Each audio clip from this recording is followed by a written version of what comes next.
కడప జిల్లా పులివెందుల నియోజకవర్గంలోని సత్రంబడి ఆవరణలో ప్రతిభకు ప్రోత్సాహం ప్రగతికి ఉత్సాహం కార్యక్రమాన్ని ఎమ్మెల్సీ భూమిరెడ్డి రాంగోపాల్ రెడ్డి ఆధ్వర్యంలో నిర్వహించారు. 10వ తరగతి పరీక్షల్లో ప్రతిభ కనబరిచిన విద్యార్థులను సన్మానించి జ్ఞాపికలు అందజేశారు. ఈ సందర్భంగా ఎమ్మెల్సీ మాట్లాడుతూ సమాజంలో ఉన్నత స్థానాల్లో ఉన్న వారిలో చాలా మంది ప్రభుత్వ పాఠశాలలోనే చదివారని తెలిపారు. ప్రైవేట్ పాఠశాలలపై అధిక ఖర్చు చేయకుండా ప్రభుత్వ విద్యా సంస్థలను ప్రోత్సహించాలని సూచించారు. ప్రతిభ కనబరిచిన విద్యార్థులు తమ ప్రాంతాల్లో ప్రభుత్వ పాఠశాలల ప్రాముఖ్యతపై అవగాహన కల్పించాలని కోరారు. ముఖ్యంగా నేను గత అనేక సంవత్సరాలుగా ప్రభుత్వ పాఠశాలల పనితీరు, అదేవిధంగా ప్రైవేట్ పాఠశాలల్లో చదువుతున్న విద్యార్థుల పనితీరు, ఇక్కడ ఎంత క్వాలిఫైడ్గా ఎంతో ట్రైనింగ్ చేసిన ఉపాధ్యాయులు చదువు చెబుతున్నారు. అదేవిధంగా ప్రైవేట్ పాఠశాలలో 10వ తరగతి వారు ఇంటర్మీడియట్ క్వాలిఫైడ్ లేని ఉపాధ్యాయులతో క్వాలిఫైడ్ లేని వ్యక్తులతో కూడా విద్యాభ్యాసం చెప్పించడం జరుగుతుంది. వీటన్నిటిని కూడా అంటే ముఖ్యంగా కాన్సెప్ట్ ప్రభుత్వ పాఠశాలను ప్రోత్సహించాలి.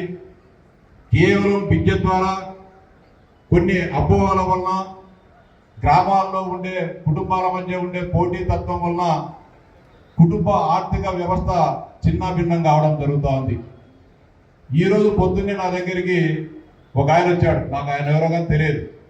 అన్న, మా అబ్బాయిని గుంటూరులో ఇంటర్మీడియట్ చేర్పిస్తానా, ఫీజు తగ్గియాలా అని. ఎంత ఫీజు అని అడిగినా 3,80,000 రూపాయలు ఫీజున్నా నువ్వు ఎంతో కొంత తగ్గిస్తే నాకు ఉపయోగం ఉంటుంది అని చెప్పినాడు. ఎన్ని మార్కులు వచ్చినాయంటే 560 మార్కులు వచ్చినాయని చెప్పినాడు. నీ దగ్గర అంత డబ్బు ఉంది అని అడిగినా. ఏదో సపోజ్ చేసి అలా పిల్లలు చదివించుకోవాలి కదా అన్నాడు. ఈ సపోజ్ చేసి గుంటూరులోనే ఎందుకు చదివించుకోవాలా?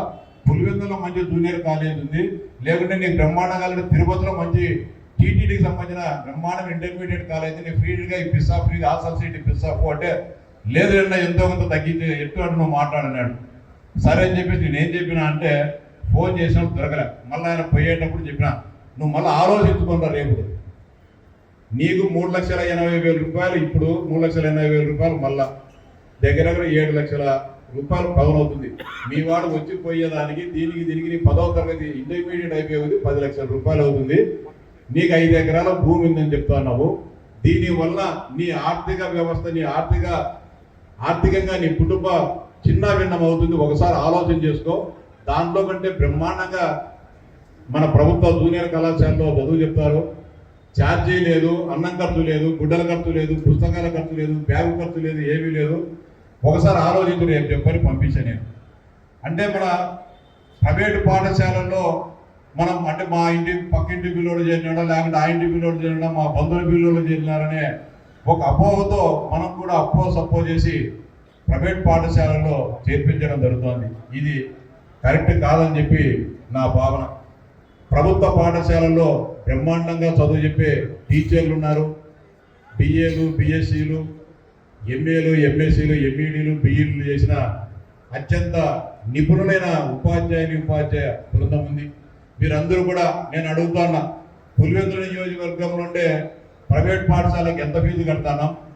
ఇప్పుడు నాలుగుంటపల్లెకు సంబంధించిన వెంకటేశ్వర అబ్బాయి 595 మార్కులు సాధించినాడు అంటే ₹1 ఖర్చు లేకోకుండా, ₹1 వాళ్ళ తల్లిదండ్రులకు ఖర్చు పెట్టకోకుండా ఆ అబ్బాయి 595 మార్కులు సాధించాడు. ఇదే మన నియోజకవర్గంలోనే ప్రైవేటు పాఠశాలల్లో వేలాది రూపాయలు డబ్బులు కట్టి ఫీజులు చెల్లించే పిల్లలు ఎందుకు సాధించలేకపోయినాడు? అక్కడ ట్రైన్ చేసే నిపుణులైన ఉపాధ్యాయులు లేరు.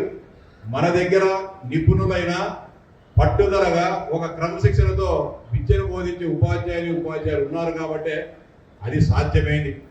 అంతేకాకుండా ప్రభుత్వాలు కూడా అన్ని రకాలుగా ప్రభుత్వ పాఠశాలలో చదివే వారిని ప్రోత్సహించడం జరుగుతోంది. వారికి ఆర్థికంగా ఇబ్బంది జరగకుండా 15,000 రూపాయలు తల్లి వందనం పేరుతో డబ్బులు ఇవ్వడం జరుగుతోంది.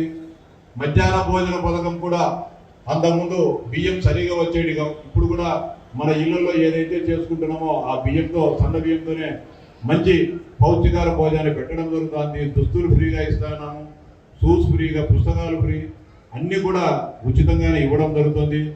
మీకు అందరికీ కూడా ఇప్పుడు ఉత్తీర్ణులైన మంచి మార్కులు సాధించిన పిల్లలే కాకుండా పాస్ అయిన ప్రతి ఒక్కరికి కూడా శుభాకాంక్షలు తెలియజేస్తా ఉన్నా. మీకు అందరూ కూడా మీరే ప్రభుత్వ పాఠశాలలు బలోపేతానికి, ప్రభుత్వ పాఠశాలల్లో పిల్లలు చేర్పించేదానికి బ్రాండ్ అంబాసిడర్లుగా మీరే పనిచేయాలి. పిల్లలు తల్లిదండ్రులు మా స్కూల్లో గవర్నమెంట్ స్కూల్లో చదివితే ఇన్ని సౌకర్యాలు ఉంటే మాకు మార్కులు రాలేదా, ప్రైవేటు స్కూల్కి పోయినందువల్ల మన అమ్మ నాన్నగారు అప్పులు పాలు కావడం తప్ప దానివల్ల ఉపయోగం ఉండదనే విషయాన్ని మీరు మీ తల్లిదండ్రులు అందరూ కూడా చెప్పాలా. ఇక్కడ ఉండే వాళ్ళందరూ కూడా ప్రభుత్వ పాఠశాలలో చదివిన వాళ్ళమే. మీకు చదువు చెప్పి అందరూ కూడా నాకు తెలిసి కాన్వెంట్లో చదివిన వాళ్ళు ఎవరు లేరు టీచర్లు. ఈ రాష్ట్రంలో ప్రైవేట్ స్కూళ్ళల్లో చదివి టీచర్ ఉద్యోగాలు చేసేవాళ్ళు ఎవరు లేరు. మన దేశ రాష్ట్రపతి ముర్ము గారు ప్రభుత్వ పాఠశాల చదివిందే, పేదరికంలో చదివినదే. ప్రధానమంత్రి మోడీ గారు ప్రభుత్వ పాఠశాలే. మన గౌరవ ముఖ్యమంత్రి గారు 1వ తరగతి నుంచి పోస్ట్ గ్రాడ్యుయేషన్ వరకు ప్రభుత్వ పాఠశాలలో చదివిన వాళ్ళే. అందరూ కూడా ప్రభుత్వ పాఠశాలలో చదివి ఆ స్థాయికి పోయిన వారే. ఎవరు కూడా ప్రభుత్వ పాఠశాలల్లో చేరితే నామోషనే అపోహ నుంచి తల్లిదండ్రులందరూ కూడా బయటికి రావాలా. ఆ మేరకే ఇటీవల 10వ తరగతి పరీక్ష ఫలితాలు వచ్చినప్పుడు భారతదేశంలో ఎప్పుడూ గతంలో ఎక్కడ లేని విధంగా మన గౌరవ విద్యాశాఖ మంత్రి నారా లోకేష్ గారు ప్రభుత్వ పాఠశాలల ఘన విజయం గురించి అన్ని పేపర్లలో కూడా ఫ్రంట్ పేజ్ యాడ్ ఇవ్వడం జరిగింది. మా ప్రభుత్వ పాఠశాల పిల్లల ఘనత ఈ విధంగా ఉందని చెప్పి చెప్పడం జరిగింది.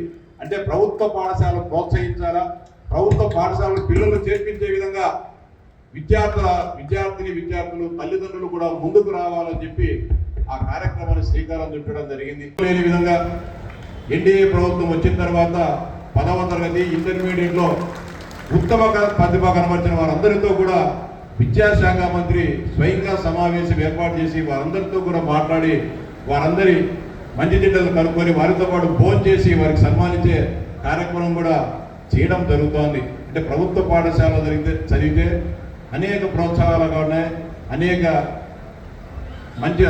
విధాలుగా మంచి జరుగుతుంది. కాబట్టి మీరు కూడా ఇప్పుడు ఉత్తమ మార్కులు వచ్చిన వాళ్ళకు IIITలో సీట్లు వస్తాయి.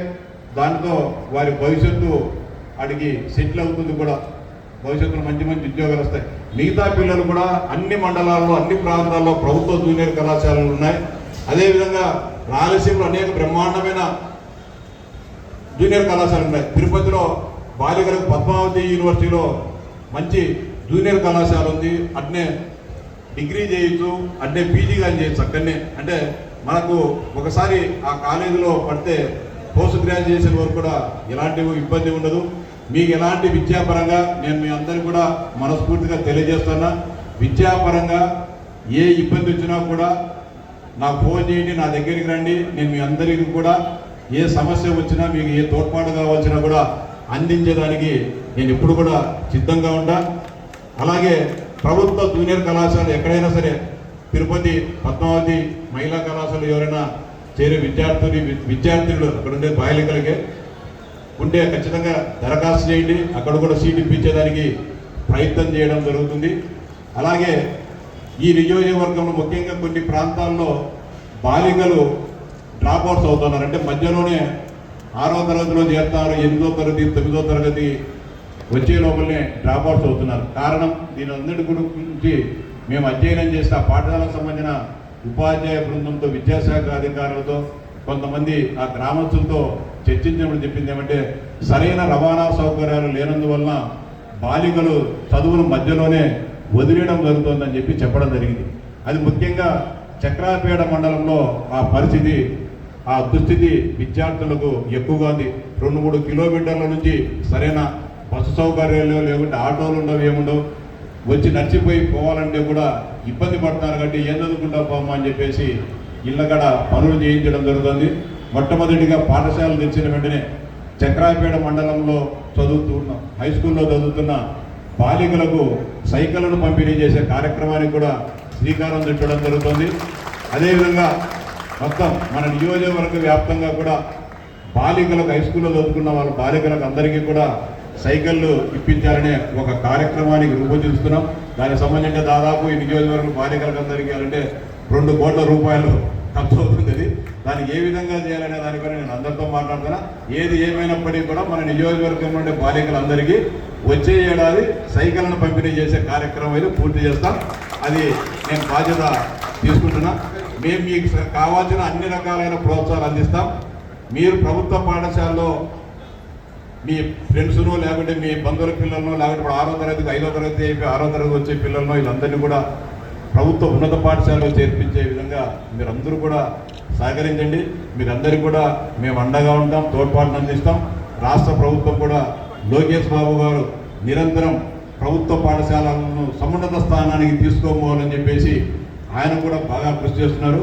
ఆయన స్ఫూర్తితో ఈ రాష్ట్రంలో ఉండే ప్రభుత్వ పాఠశాలను ఈ దేశంలో గర్వించదగే పాఠశాలలుగా కళాశాలలుగా తీర్చిదిద్దే బాధ్యతను మనమందరం కూడా తీసుకుందామని చెప్పి మీరందరూ కూడా సవినయంగా విజ్ఞప్తి చేస్తూ, అదే దూర ప్రాంతం నుంచి కూడా ఈ కార్యక్రమానికంటే మేము చేసే ఈ చిన్న సన్మానం చిన్నదైనప్పటికీ కూడా ఎంతో అభిమానంగా ఆప్యాయతో మీరందరూ కూడా ఇక్కడికి విచ్చేసినందుకు పిల్లలకు తల్లిదండ్రులకు వారిని బాధ్యతగా తీసుకొని వచ్చిన ఆ పాఠశాల ప్రధాన ఉపాధ్యాయులకు ఉపాధ్యాయ బృందానికి ప్రతి ఒక్కరికి కూడా హృదయపూర్వక ధన్యవాదాలు కృతజ్ఞతలు తెలియజేస్తాను. జై హింద్.